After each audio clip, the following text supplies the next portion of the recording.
Well, folks, grab your overalls, polish them muddy boots, and get ready for a brand new kind of high school drama. Welcome to Saved by the Bell. Except this here ain't your average schools for learning kind of story. No, this is more about sneaking, scheming, and barely scrapping by in the strange land of Bayside Hollow High. Now let's meet our main characters, shall we?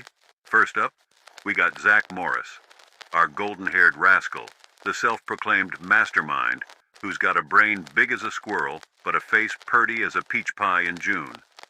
He's got plans so crazy they'd make a possum dance, but like that old saying goes, the road to hell's paved with blonde boys' good intentions. Then there's Kelly Kapowski, sweet as a honey-dripped biscuit, and about as easy to impress as a cow on the 4th of July. Every feller wants her attention, but only Zach can keep her smiling. Sometimes. But don't worry, she's sharp enough to keep Zach on his toes like a raccoon in a henhouse. Then we got the town's pride and joy, A.C. Slater. Big, buff, and dumb as a sack of corn husks, but bless his heart, he's got more muscles than he's got sense. Thinks he's God's gift to women and wrestling, but deep down he's more of a puppy dog. Now on to Jessie Speno.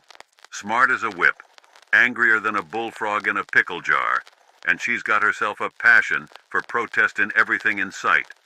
If you so much as pluck a daisy, she's ready to lecture you about Mother Nature herself. But her big worry? Being stuck in this here hillbilly land forever. And you can't forget Lisa Turtle, the sassiest, smartest fashionista Bayside Hollow's ever seen. She's got style finer than a hog at the county fair. If only the local yokels could keep up with her big city ways. Next, we got Samuel Screech Powers. Poor little Screech, bless his heart. He's dumber than a coal bucket and twice as stubborn. He'd do anything for his best pal Zach, even if it means landing in a heap of trouble.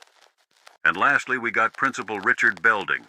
Now, he might be the one wearing the badge, but trust me, he's about as good at keeping control as a pig is at flying. That poor man's always finding himself in Zach's shenanigans, trying to keep the peace like a mouse in a barn cat's lair. So here we are, folks, ready for a wild ride through the trials and tribulations of Bayside Hollow High, where grades don't matter, hijinks are mandatory, and the only lesson anyone's learning is how to weasel out of trouble.